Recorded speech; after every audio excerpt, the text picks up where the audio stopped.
Okay, so the next hour, I'm going to devote the next hour to beyond language. So those are the complicated things, beyond the form, the linguistic form, because you have a lot of tacit understanding that is called culture.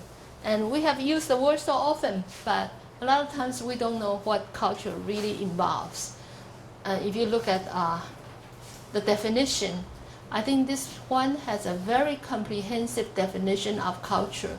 Culture is the cumulative deposit of knowledge, experience, beliefs, values, attitude, meaning, concept of the universe, hierarchies, roles, religion, notion of time, spatial relations, material object, and possession acquired. So you see, just the definition itself is long, and in linguistics, I think I would tend to call the composite or the cumulative deposit of the whole thing as your background knowledge, or as your encyclopedic entries of your knowledge, because it involves your past experience, your belief, and how you look at the world, what's the social systems in the society that you live in. For example, the hierarchies. What country do you know that still have the hierarchical systems among the people? I think India. For sure. Anyone who wants to share with us? Yeah, India. And do they still have it? I think so. They have the caste system or something like that. Caste, yeah. I think it's in the blood. It's very difficult to overcome that kind of acculturation in their system. Even when they work, because I have known a lot of Indian friends when I was in the States, and supposedly they are your peers, but after a while you see their behavior differently, depending on whether you are their co-workers or whether you are their supervisors. You will see totally different kind of behavior. Okay, I'm sure many of you will have that kind of experience. Also, religion. For example, what kind of religion do you think Taiwan belongs to? The majority of people, what do you think they believe in? I would say it's a mixture of Taoism and Buddhism. Yeah, many people wouldn't say Taoism, but actually it's a mixture of Taoism and Buddhism. For example, have you been to the temple on Xinsheng South Road, on Songjiang Road? It's called Xintian Gong. That's a kind. Whenever you see, we use the word temple, but temple have two translations in Chinese. One is called miao, okay. The other one is called gong. But if you hear the word miao, it's mostly Buddhism. If you hear the word gong, it's mostly Taoism. In this very popular temple inside Taipei City, you're gonna see lots of people every day, especially New Year's Eve. People will go there close to 12 o'clock at night or even earlier because they wanted to be the very first person to worship to the God. It's called 抢头香. 抢 means to rob or to steal, to take away. 头 means head, means the very first. 香 is the incense. So you want to get the chance to worship the God. You want to be the first one. So people will be lining up there since 12 o'clock midnight on New Year's Eve. Okay? So it's a mixture of Taoism and Buddhism. Very good. So we are not just pure Buddhists. Okay. What about do we have anyone from the Philippines? What's the religions in the Philippines? What about in Japan? What's the major religion in Japan? Buddhism. Also Buddhism. Okay. Anyone from a different culture, you have different religion? Yeah. I'm from Israel, so Oh. 99% of people. Okay, thank you. Yeah, that's what. Very good. Thank you for sharing. Yeah. So maybe during the discussion time, if you want to share different things from your culture, make sure you do because it will be interesting to many of us. So the main thing after the cumulative deposit is this has to be shared by a group of people living in the same environment, in the same course of generation, at the same time, through individual to group striving. So it's something shared by a group of people during the same time frame. Okay, that is what we would be calling culture. So culture is a shared knowledge. It's a system of knowledge shared by a relatively large group of people. And they would have this cultivated behavior that is the totality of a person's learned accumulated experience, which is socially transmitted. And it's behavior through social learning, just like the gestures that we mentioned. Usually when you go to that place, a different culture, you have to learn with your eyes. You have to learn by watching, and you have to see how people are doing things so that you can do it properly in order to blend into that new environment. So culture, in fact, is a kind of communication, not necessarily by words, but also by nonverbal things, by nonverbal behavior. And communication is actually about culture. That's why this course, we cannot just talk about language alone. If we just talk about language alone, we are missing a major part that is very important in language. So culture is symbolic communication. In fact, all communication is kind of symbolic. If you look at the words that you are writing, or if you look at the language you are speaking, it's also symbolic in the way that all the signs are designed. But culture is particularly symbolic in the sense that it's hardly written or it's hardly spelled out. Usually it's a tacit understanding among the group of people who live in the same place at the same time. So some of its symbols include a group skill, knowledge, attitude, value, and motives.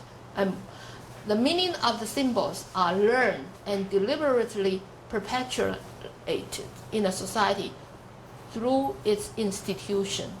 Okay, so what are some of the values, for example, we Chinese in Taiwan have learned? What do you think would be some of the values that's important to people in Taiwan, regardless whether you have only been here for a week or you have been here for a semester, or maybe you have been here all your life? So I'm going to ask people who have been here long enough to tell us what could be some of the value. Joe. Maybe shelter. Okay, how do you say 孝顺? To treat your parents with kindness. Respect. Okay, filial piety. Respect. Filial piety. Okay. Does that mean that this filial piety is absent from non-Chinese culture? Definitely not, right? But we do it differently.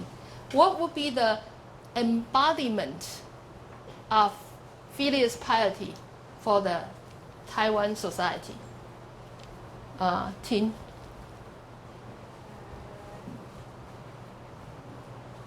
Behave yourself first. Behave yourself first, okay. But I don't know. I usually think it's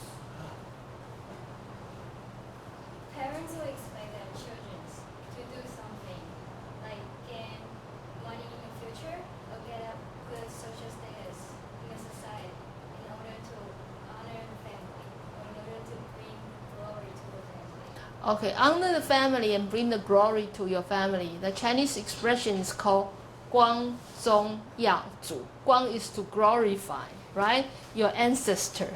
and Yao is also to bring honor or to glorify your relatives, your family. So that's the embodiment of the concept of filial piety, usually in the Taiwan society. It's the same way for filial piety in a non-Taiwanese culture. Can I hear some people sharing with your idea? What would you consider as being good to your parents? Okay, filial piety is about being good to your parents, right? Okay, can we hear some from different cultures? Or how about you? You're from Singapore. Singapore. Okay. And it's kind of similar, especially for the Chinese community in Singapore. But I guess one way parents in Singapore expect their children to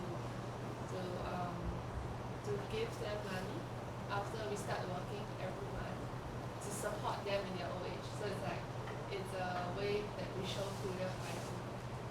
And I think it's a taboo to put your parents in a nursing home.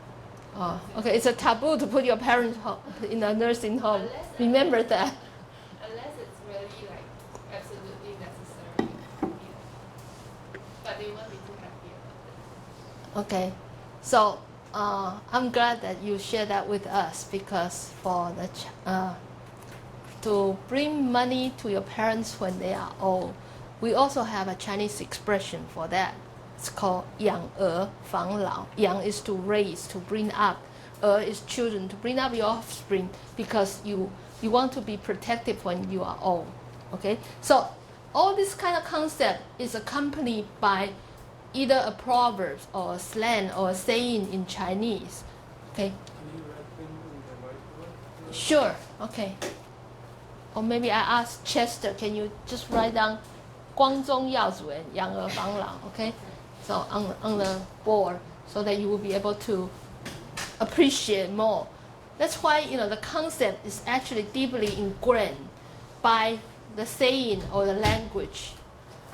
How many of you from the Western culture are expected to bring money to your parents when they are old? You? But I'm Taiwanese American, so I don't know. Okay. Okay. Anyone else?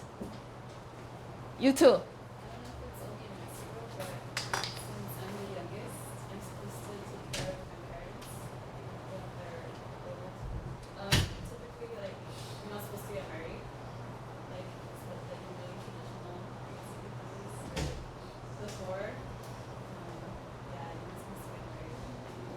Yeah. There's a really famous book in a movie called Water for Chocolate, which it's a Mexican girl writing about her life. She's it's a love story. She was in love with this guy, but she couldn't marry him. Her mom was really mean. She knew that they were in love, but she didn't want them to get married. Yeah, I know what she's talking about, because, as I said, I really feel that how should I say that? I really agree with the Hispanic culture to a large extent. I have seen how they treat nicely their elders, not just the parents, but the elders, like a great aunt or, close members in the family. But I don't think filial piety is absent in the American culture. It's just that you expect it to surface in a different form, right? For filial piety, can you write filial piety, 孝顺 also? Okay. Filial piety, actually, there are two parts. The first part is the first character, 孝. The second part is 顺. 顺 is to be obedient. Okay, so in the Chinese concept of filial piety, actually, you should obey what your parents want you to do. This is kind of difficult for many people in different cultures. Okay, so being obedient, sometimes in the ancient time, I'm not talking about now, because now we are pretty much westernized. in the ancient time, it includes the person you want to marry. It has to be accepted by your parents. Okay? You know, you are not, marriage is not your own business. Marriage is the business of the family. Okay? So that's why in the Chinese, there's a Chinese saying, when you get married in this culture, in the Chinese culture, you're not just marry one person, you marry the family. Okay? Remember that. Okay? I think, you know, we have improved in court, improved a lot, but still, that is still pretty much the value.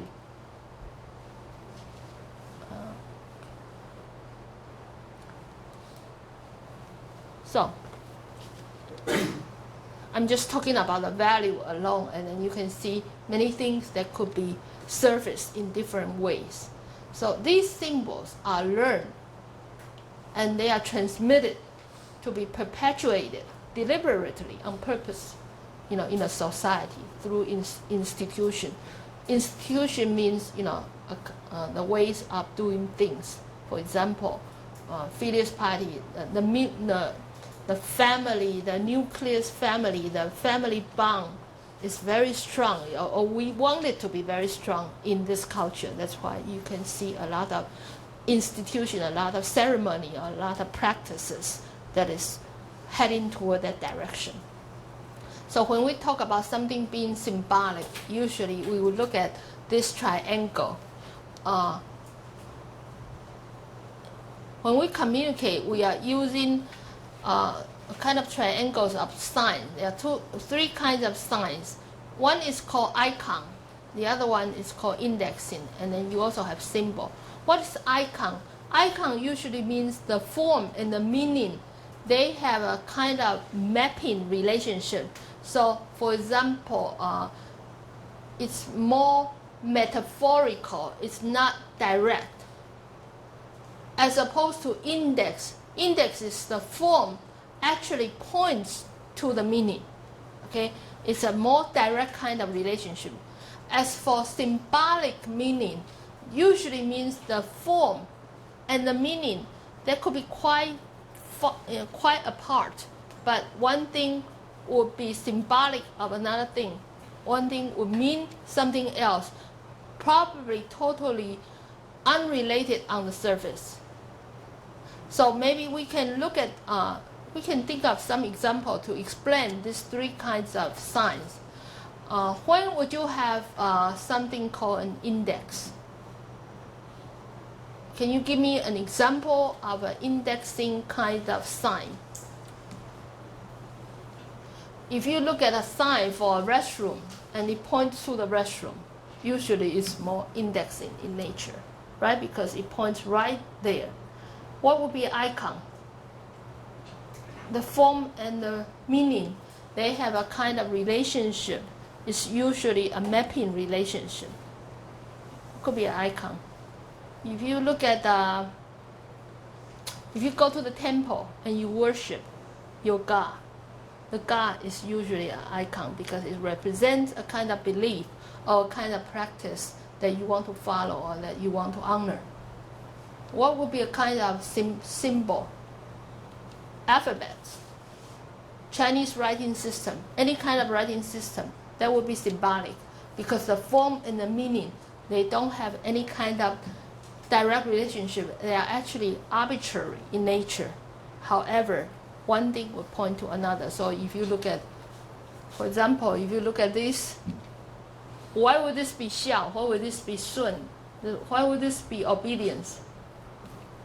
There's no rationale behind. It's just a symbolic relationship. So usually the writing system is a kind of symbolic sign. And communication, especially nonverbal communication, very often symbolic. Symbolic. Okay, so the essential core of culture,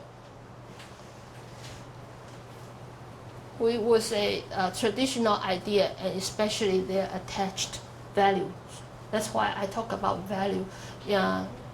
When we talk about a culture, we are talking about the most traditional idea. When you talk about the core, it means the most essential part. we will talk about the traditional idea and especially what are the values attached to those traditional ideas. Okay, so like filial piety, that will be a very traditional idea, and what will be the value because added to that traditional idea. And the cultural system could be surfaced as products of action or as conditioning influences upon further action.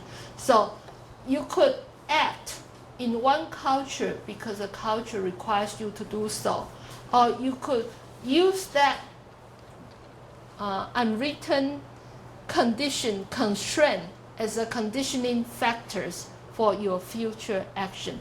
So for example, let's make this example again. You may be good to your parents because your traditional ideas and the values want you to do so.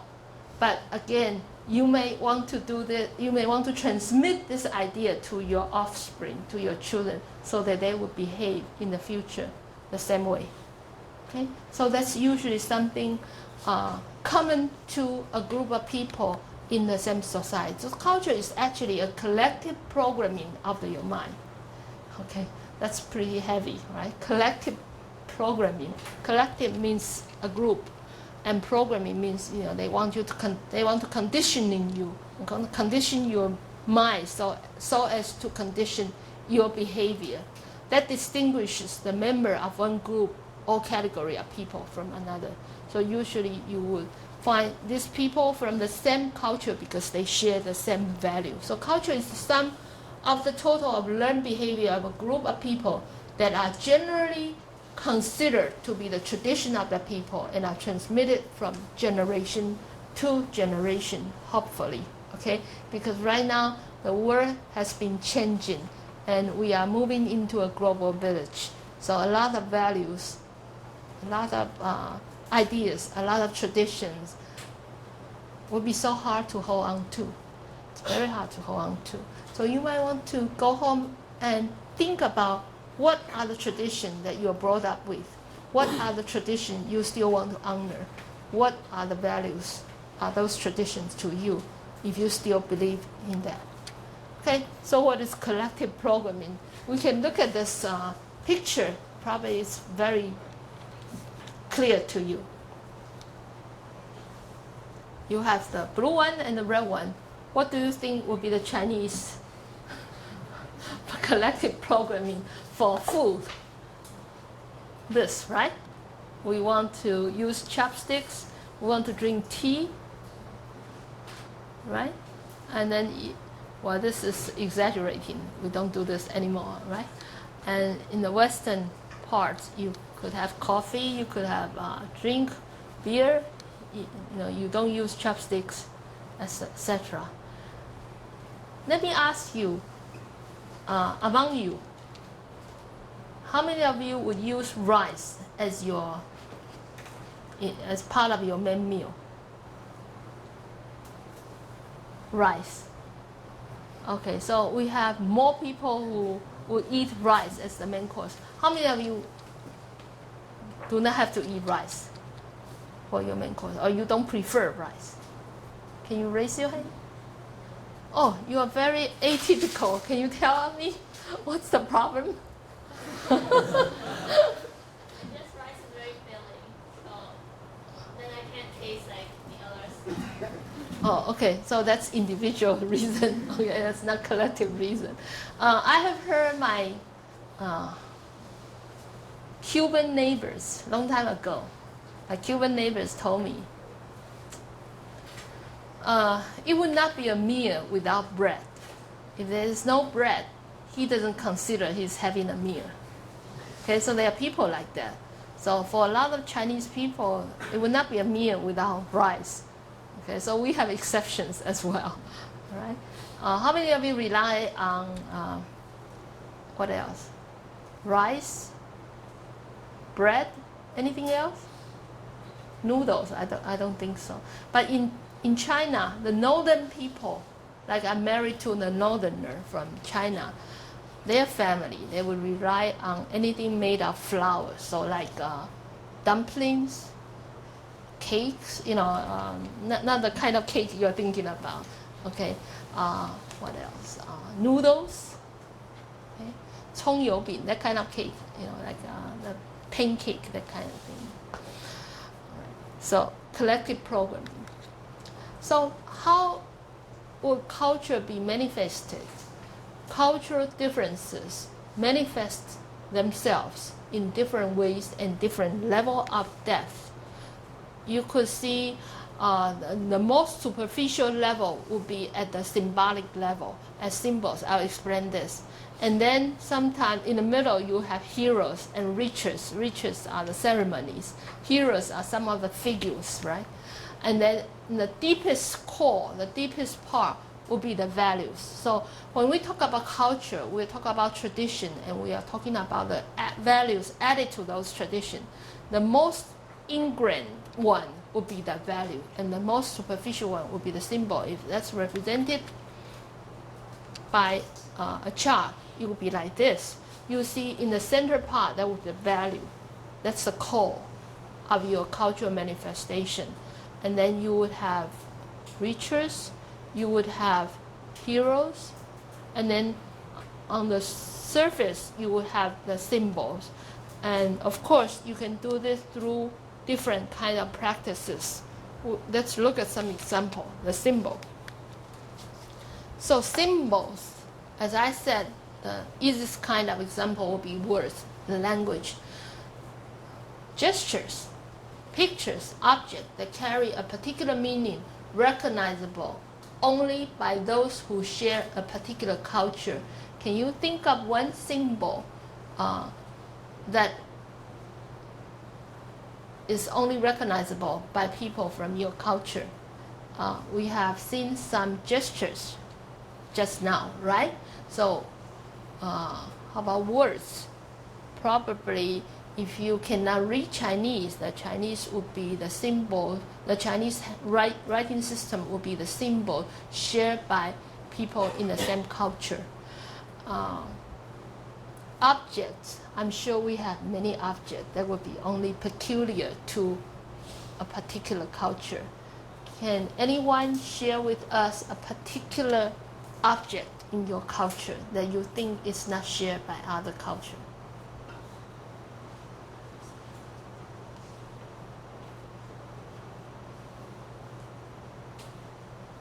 Yeah. Well, it's not American culture, but I think I don't know if it's China and Taiwan. Like sometimes outside of hotels or restaurants, you see like it's a lion or a tiger, lion, and they have like one eye closed or two eyes closed. So then I learned that like when the business is open, like only one eye is closed or something, and then when like the business closed down, they like close the other eye, but then other cultures wouldn't know that it means something. Okay, I think I know more or less what you are talking about. In the summer, I visited Lugang. That's one of the city in the central part of Taiwan. And they have a Minsu Cun, that's like a cultural village. So they have many artists working there or selling the artifacts that they have made. So one of this shop, they sell the lions. And it was, well, I have never known that there are different meanings to the different faces of a lion until I went there. Not lions, lions. And they have lions with all kinds of different kind of decoration on the face. They will paint it on the face, right? So those kind of things, if you have a chance, I would really strongly encourage you to visit the so-called cultural villages. Usually not necessary in Taipei, it's outside of Taipei. And if you go to the small shop, talk to the owner. Usually they are quite friendly, and they will explain to you why they made this, what are the cultural values attached to the things they made. These are the things. This is what is called object. Okay, yeah, very good. I guess in Chinese culture, bai cai, fa cai, this other cultures too. Yeah. What do you think bai cai is a kind of special object in Chinese? Because doesn't it mean fa cai? Oh, I never knew that. You didn't know that? Yeah, bai cai is fa cai. Yeah, bai cai is fa cai. Really? Oh, Bai Cai is the cabbage, right? And you're saying that the pronunciation is the same as making a lot of money, be prosperous, right? I never knew that. That might just be in Cantonese. Probably just Cantonese, yeah. Yeah, okay. Oh, but that's interesting. I'll check on it. Okay, I promise that. Okay. My mom's boss owns a Singaporean restaurant, and in front of the restaurant there's a merlion, and I think that's really unique to Singaporean culture. Incorrect. The lion. The merlion is like half. It's the lion's head, the mermaid's tail. Is that Chinese? Singaporean. Korean? Singaporean. Oh, Singaporean, yeah, because that's your symbol, right? How do you call that? 鱼尾狮, yeah. 鱼尾狮, the fish-tail lion. The lion with a fish tail. That's like a national symbol, right? Actually, it was created by the tourism board. Oh. Few decades ago. Yeah. It became like a national symbol. But a lot of people brought back souvenir, Yeah. right? Yeah. The lion with a fish tail. Yeah. Okay. Okay. So that's true. So you have a lot of objects to share with each other that you can talk about. Okay. And new symbols develop easily, and the old symbols may just disappear. That's usually with culture because it has to be transmitted. If that's not transmitted through the generation, you might just lose that. Symbols from one particular culture are regularly copied by another. Okay, so the lion symbol, I think that's a pretty typical Chinese kind of symbol, but you have seen it being, you have seen lions elsewhere as well, not just in Taiwan or not just in China. If you go to the Taipei municipal city government, you will see two lions sitting right there, and there's a meaning to it. Okay, it may be superstition, maybe other reason, but usually there's a meaning because lion is supposed to chase away all kind of bad spirits or bad things in the Chinese culture. So this symbol is the outermost layer of a culture, as I have just seen you just now. You see the symbol is the outer layer because it's the most superficial one. Okay, so these are some of the symbols as well. All right, you probably have seen this. What is this? Yin and yang. That's a very Chinese kind of symbol. I think this is yang because yang is like 太阳, the sunshine, so it's bright. And yin is the dark one or the underneath, the underground, underworld.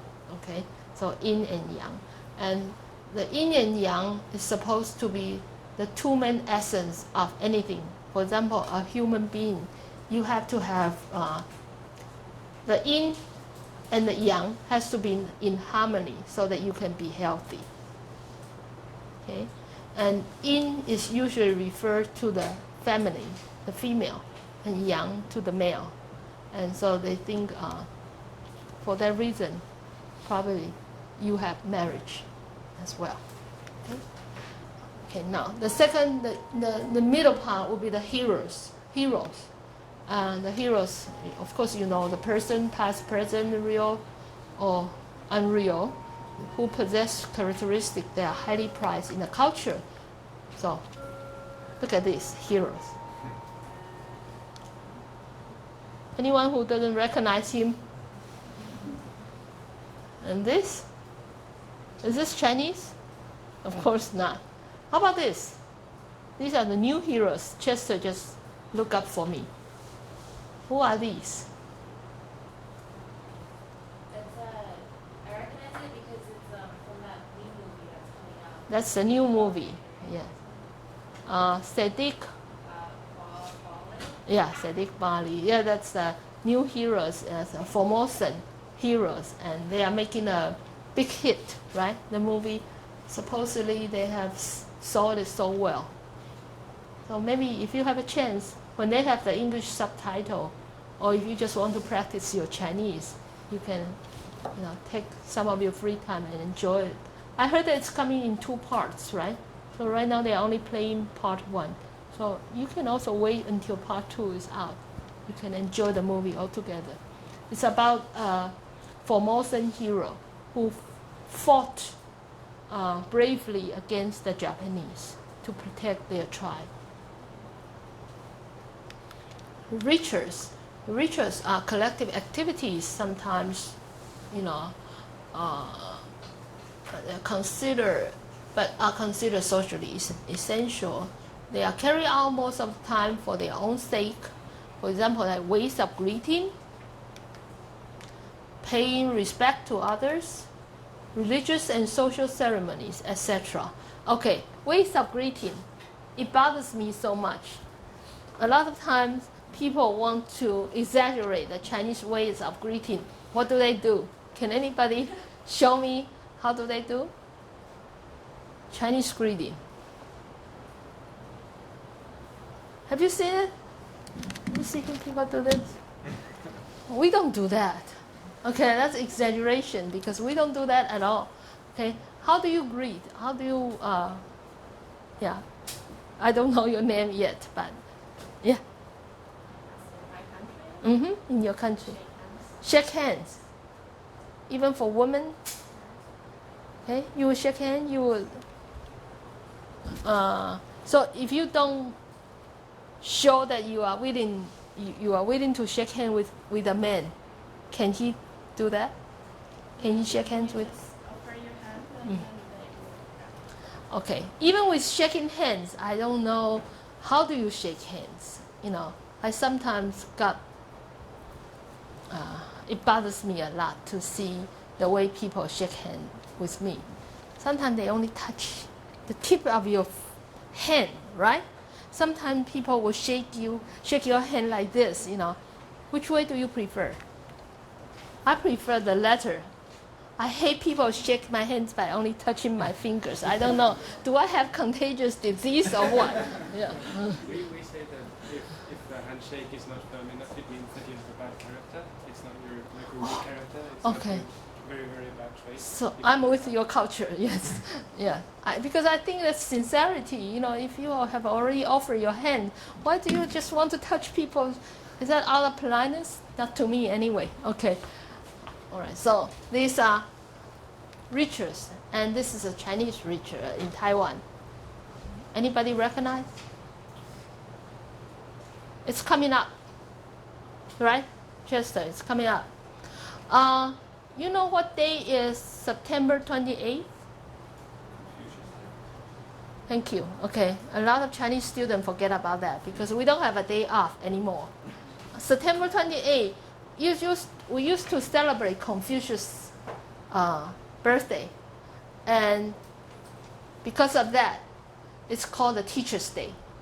So the teachers would have a day off, and of course the student would have a day off, right? But they changed that, so students forget it's Teacher's Day, and nobody even pay attention to it. But still, they are still doing this in Kong Miao, the Confucius Temple, right? It's a kind of ancient ceremony to celebrate on the day. So I wish you could still have September 28th as a holiday because I think it's meaningful. Sometimes if you don't have the ritual, like getting one day off is also a kind of ritual to me to a certain degree. If you don't have that ritual, you forget about it easily. Okay, and then the deepest core would be the value, this broad tendency for preference of certain state of affairs to others. And many unconscious to those who hold them often cannot be discussed, nor can they be directly observed. Those are the values that, as I said, it's very difficult for you to detect and can only be inferred from the way people act under certain circumstances. So this is the core of a culture. Now let's look at some of the values can be tangible, some can be intangible. So the practice of a culture is tangible in the sense that if they are symbols, or if you have heroes, or you have rituals, those are things that you can see with your eyes. but they are the part that you cannot see. It's intangible. Usually, they are the value part, revealed only when the practice are interpreted by the insiders, because it has to be corrected, interpreted. I'm going to go through this a little bit fast, because I think these are the things I have more or less mentioned, and I want to leave time for you to have discussion later with Chester. So with the mental programming part, you have it at a national level, like everybody in the country is following it. Or you have it just as a regional level. For example, the French kissing on one cheek, two cheeks, or whatever, you have regional levels. So same thing with linguistic variation. For example, different part of the country may have different linguistic manifestation. You have the gender level, male and female differences. Generation level, your father may have a different practice from your practice. You have the social class level. For example, like the caste system, that's a social class level. The corporate level, in an organization, usually when you go into an organization, the first thing you have to learn is about the organizational culture. Is everybody on first name basis? Okay, what do they address their supervisor? How do they react to their supervisor? How do they treat their peers? Those are the so-called organizational culture. Usually, they don't put it in the manual for you. They don't put it down in the manual, but you just have to do it. Watch it, observe it, learn it with your eyes. So, you see, when I talk about the gender differences, see this man sitting here, reading newspaper. Maybe he wants to apologize, but he needs somebody to translate it, because the wife is obviously angry, so he's being the translator. He says he's sorry, and you try to be more sensitive in the future, and he loves you, but he wants to change the subject because he's not comfortable with confrontation. Okay, so what kind of culture is this? Think about that. And on the other hand, okay, another gender translator. You left dishes in the living room. The garage is a mess. But you never listen to my opinions, and half of the time you don't even look at me when we talk. You see the gender differences, okay? So these are sometimes cartoon or comic strips, they really captures the essence very well. Okay, and then in different cultures, we also distinguish by whether you are a low context culture or high context culture. A low context culture means everything is so straightforward. You need very little information from your context in order to carry out your conversation or to have a better communication. But in a high context culture, so little is being said. And you have to rely on a lot of situational factors, contextual cues, in order to understand what the other party wants to say to you. So in a low context culture, as you see here, you are relying on words so much in order to communicate. But in a high context culture, you are relying on many other things like posture, etc. Just for discussion, what do you think this society belongs to? Is that a high context culture or a low context culture? Do we Chinese communicate with everything spelled out? No, exactly. We are the high context culture. We say very little, and we ask you to infer or to get our meaning with so little said. So that's why this culture sometimes is hard to be understood. Okay. Now, I think I'm going to skip this part for now, and just to show you some of the slides I have prepared. Okay. So you see, when you have cultural differences, they can surface in many different ways. For example, about the daily lives of the older people. when we talk about you want to be filial pious so that when you grow up, your children will give you money and they will support you. This is what we have in mind. We want to be able to play with our grandchildren and be supported well by our children, right? So this is more like the culture I'm familiar with. And the lifestyle, we are used to having a big family. We are used to have gathering with our relatives, cousins, uncles, aunts, whatnot, everybody. We value groups more than individuals. Our relationship is like this, right? Because everybody, the Chinese saying say, we are all cousins 500 years ago, okay? So, you always know somebody and you have a common friend and you know another person. And then when you know this person, you say, oh, okay, I know somebody. And then you can always make connection. That's Chinese culture, for sure.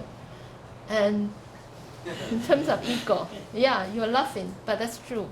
Sometimes, we think the family is the giant, but an individual is just down here, so small.